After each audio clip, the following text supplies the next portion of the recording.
कल normal form वाला question आप सभी लोग कर लिए होंगे, ठीक है। चलिए अब नोट में करके लिखिएगा आप लोग। देखिए a transformation with two different fixed point, a transformation with two different fixed point is called hyperbolic। ये MCQ के पॉइंट ऑफ व्यू से, केवल MCQ के हिसाब से है। is called hyperbolic if k is greater than 0, if k small k is greater than 0, ठीक है। आगे लिखिएगा and elliptic if k is equal to e to the power I alpha, and elliptic if k is equal to e to the power I alpha and alpha is not equal 0।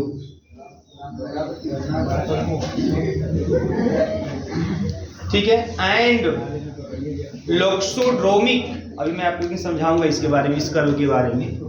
लोक्सोड्रोमिक ये भी एक curve होता है, एक class मैं ले लूंगा, इस पर आपको समझा दूंगा इसके बारे में। ये नया कर्व आपके सामने होगा। लोक्सोड्रोमिक if k is equal to a into a to the power I alpha, if k is equal to a into a to the power I alpha, where a is not equal to 0 and alpha is not equal to 0, where a is not equal to 1 लिखिएगा, where a is not equal to 1 and alpha is not equal to 0, and alpha is not equal to 0, and a comma alpha both are real number, a comma alpha both are real number, both are real number, ठीक है। अब आप लिखिएगा उसमें, फिर note में second number करके लिखिएगा। नोट में second number, a linear fractional means bilinear, bracket में bilinear, a linear fractional bracket में bilinear with one fixed point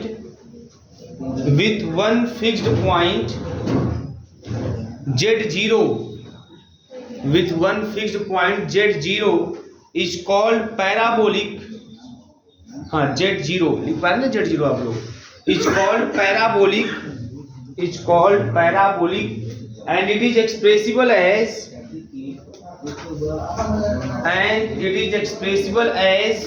1 upon W minus Z0 is equal to 1 upon Z minus Z0 और plus का H। if Z0 is if Z0 is not equal to infinite, अगर इस form में express होता है, ठीक है। तो ये केस आपको इतना ध्यान रखना है, मतलब 1 पॉइंट अगर एक ही मान लीजिए आपके पास फिक्स्ड पॉइंट है तो केवल एक ही फॉर्म आपको दिखाई देगा, पैराबोलिक, और बस इसी रूप में दिख जाना चाहिए। बात समझ में आ रही है? मतलब क्या है, देखो समझिएगा, ध्यान समझिएगा। यहाँ पे 1 फिक्स्ड पॉइंट में कोई नाटक नहीं करना है आपको, क्योंकि 1 फिक्स्ड पॉइंट रहता है तो नॉर्मल फॉर्म क्या होता है, 1 अपॉन W माइनस का P is equal to 1 upon Z minus का P और प्लस का K, यही तो होता है। तो वही फॉर्म तो दिख रहा है पूरा आपको, बस P की जगह Z0 बोला है तो Z0 ही फिक्स्ड पॉइंट यहाँ पे दिखाया है। तो मतलब कि फिक्स्ड पॉइंट अगर एक ही है तब कोई दिक्कत नहीं है ना। आपको जो दिखाई देगा, जो एक ही दिखाई देगा, वही आपका Z0 कहलाएगा, और यह फॉर्म आपको दिखाई देगा नॉर्मल फॉर्म, है ना। ऐसे केस में हम उसको क्या बोलेंगे, पैराबोलिक, केवल पैराबोलिक। लेकिन समस्या होती है कहाँ पे, जब 2 फिक्स्ड पॉइंट होता है तो वहाँ पे कई केस बन जाते हैं। और 2 फिक्स्ड पॉइंट केस में क्या फॉर्मूला बताया गया था आप लोगों को, कौन किसका फॉर्म, W माइनस का P ना अपॉन W माइनस का Q is equal to small k times Z minus का P अपॉन Z माइनस का Q। तो अगर 2 फिक्स्ड पॉइंट रहते हैं तो ऐसी स्थिति में नॉर्मल फॉर्म आपको ये दिखाई देता है, ये नॉर्मल फॉर्म है। क्लियर है ना, ये नॉर्मल फॉर्म है। अब ये नॉर्मल फॉर्म है तो इसमें जो k है, अब इस k पे डिपेंड करता है। अगर k की वैल्यू ग्रेटर देन 0 हो जाएगी तो उसको क्या बोलेंगे हम लोग, हाइपरबोलिक। यही लिखवाया गया आपको, पहले केस में हाइपरबोलिक, और दूसरा केस में अगर k की वैल्यू अगर आ गई e to the power i alpha और alpha is not equal to 0 तो इलिप्टिक, और तीसरा केस अगर मान लीजिए k is equal to a into e to the power i alpha है और a is not equal to 1 and alpha is not equal to 0, तो ऐसे केस में हम बोलते हैं लॉक्सोड्रोमिक। बात समझ में आ रही है? तीन बातें ये केवल एमसीक्यू के लिए अगर क्वेश्चन आता है तो आप कर सकते हैं, ठीक है। जैसे भी क्वेश्चन मैं कराता हूँ करिए थोड़ा सा।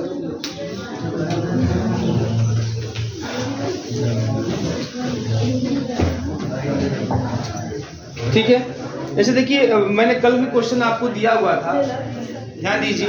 वैसे बात नहीं, ये सब हो गया, आप ध्यान दीजिए। जैसे कल जो मैंने क्वेश्चन आपको दिया था, 5 क्वेश्चन दिया हुआ था।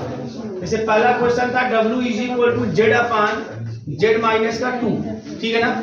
इसका फिक्स्ड पॉइंट निकालना था और इसे हम लोगों को नॉर्मल फॉर्म में क्या करना था, एक्सप्रेस करना था। आइए देखते हैं क्या स्थिति आती है यहाँ पे, ध्यान से समझिए। यहाँ पे तो आप फिक्स्ड पॉइंट के लिए कैसे निकालते हैं, W का स्थान पे जेड पुट कर देते हैं, जेड अपान जेड माइनस का 2।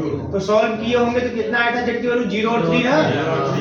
सॉल्व कर लेंगे इसको, क्रॉस मल्टीप्लिकेशन सॉल्व कर लेंगे क्वाड्रेटिक इक्वेशन को, तो जेड की दो वैल्यू आएगी 0,3। क्योंकि आपके पास सॉल्व कर ली इसलिए मैं डायरेक्ट लिख दे रहा हूँ, है ना। 0,3 हो गया। अब नॉर्मल फॉर्म क्या होता है इसका, नॉर्मल फॉर्म दो फिक्स्ड पॉइंट है, और जब दो फिक्स्ड पॉइंट है तो एक को बोलते हैं P और दूसरे को बोलते हैं Q, है ना। नॉर्मल फॉर्म क्या होता है, W माइनस का P मतलब W माइनस का 0 अपान W माइनस का Q मतलब W माइनस का 3, है ना।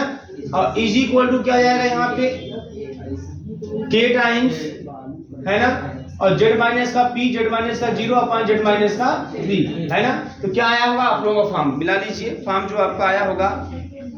अच्छा एक चीज और थोड़ा सा ध्यान देने वाली बात है यहाँ पे, नहीं रुक जाओ, है ना। एक बात और थोड़ा ध्यान देना है आप लोगों को, क्योंकि देखिए यहाँ पे ये जो पूरा फॉर्म है ना, ए फॉर्म तो वाली ठीक है बन जाएगा, लेकिन एक चीज और ध्यान दीजिए, इसको इस रूप में एक्सप्रेस मत करिए, इसको ऐसे करिए आप लोग, मतलब ए आपका आना चाहिए, ए आना चाहिए। तो ये कैसे दिखाएंगे इस चीज को, तो पहले लेफ्ट हैंड साइड ले लीजिए, ठीक है, करेक्ट है। तो W माइनस का 0 अपान W माइनस का 3, ये सॉल्व करने पर हमारा ऐसा कुछ आना चाहिए, तब हमें K की वैल्यू मिल पाएगी।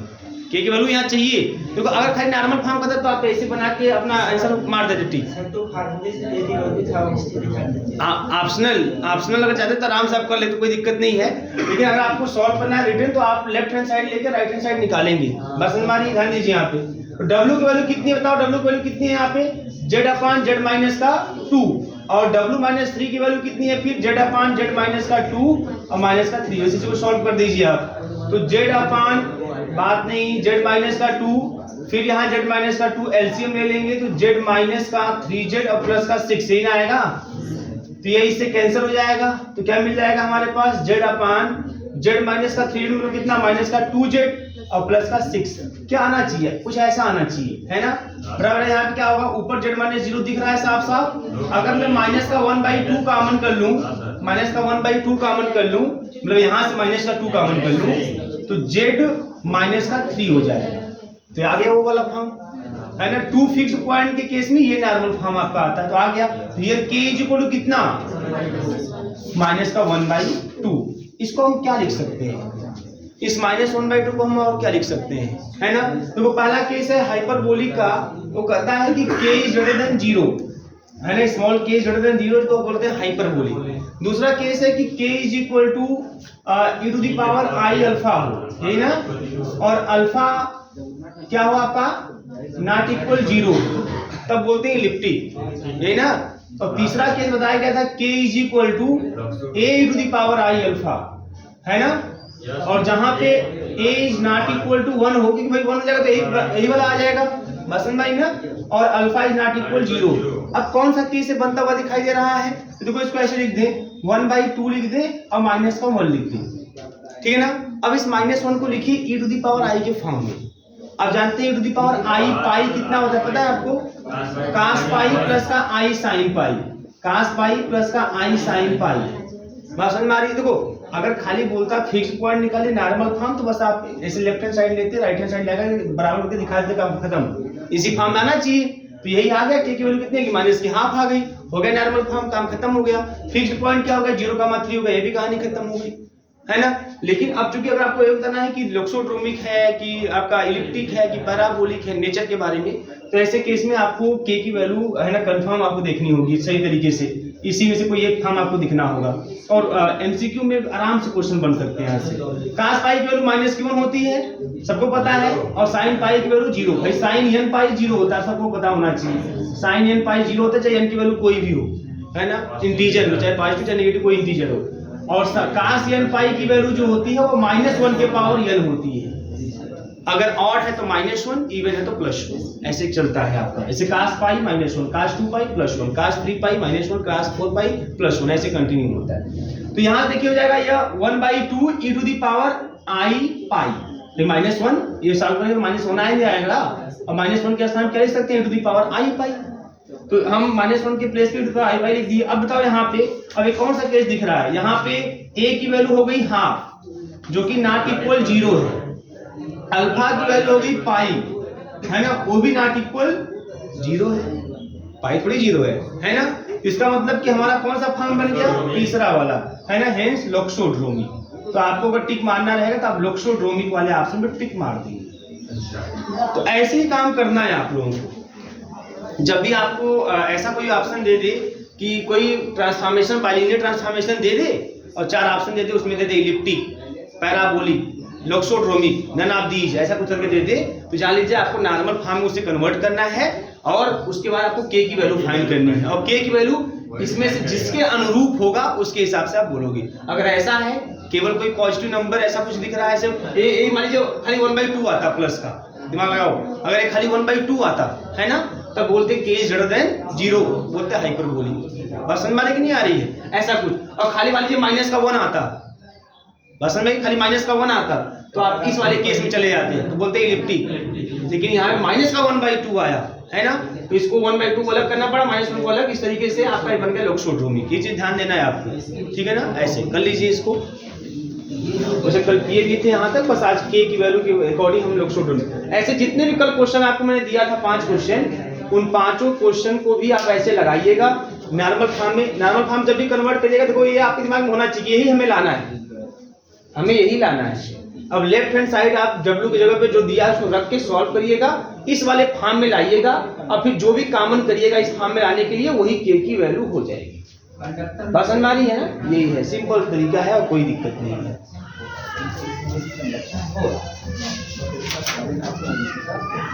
तो चलिए मान लीजिए आपको एक क्वेश्चन और हम देते हैं और कुछ MCQ टाइप में बना के।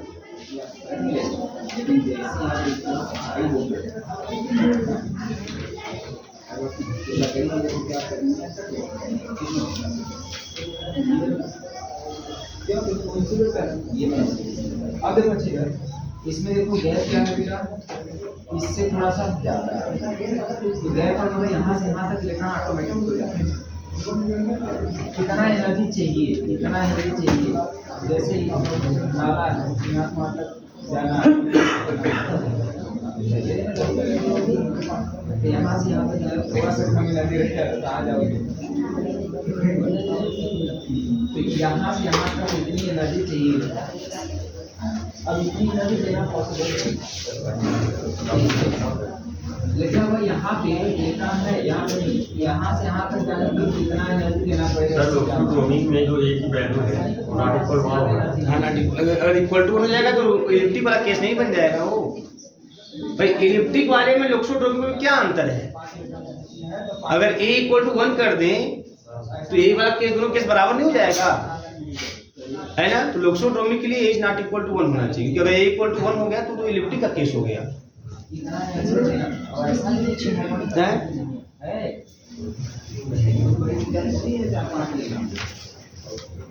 ठीक है, मैं बोलूं बेटा एक क्वेश्चन।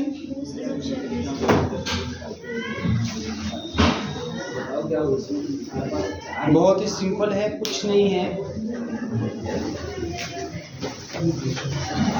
आप लोग बहुत तेज भी हो, हैं? विश्वास नहीं हो रहा अपने आप पे, यही तो सबसे बड़ी कमजोरी है। जब खुद पे विश्वास न हो तो फिर क्या करेंगे जीवन में।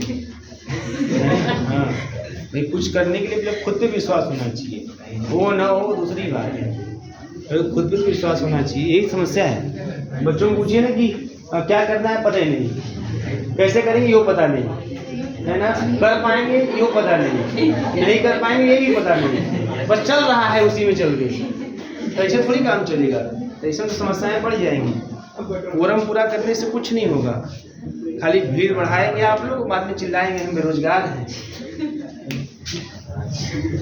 देखिए यहाँ पे अब एक क्वेश्चन जैसे ये भी मैंने दिया था, लेकिन इसी को बताइए आप लोग, z-1 z+1, ठीक है, यह है आपके पास bilinear transformation.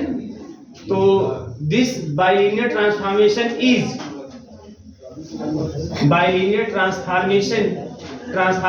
Is number first elliptic, ये क्या है, इलिप्टिक है। नंबर सेकेंड हाइपरबोलिक है। नंबर थर्ड लोक्सोड्रोमिक है, और number fourth none of these. ये आपके पास ठीक है।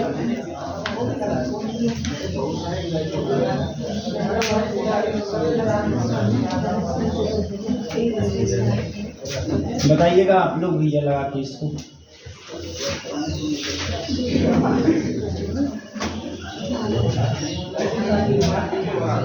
यही करेंगे, z is equal to z-1 अपॉन z+1, तो मल्टीप्लाई करेंगे z+1 is equal to z-1, बात नहीं, z² प्लस का z is equal to z-1, transfer z² minus का 2z प्लस का 1 इज इक्वल टू 0। कितनी आई थी z की वैल्यू, z² माइनस z+1, है ना, बहुत ही सिंपल सा है। कौन सा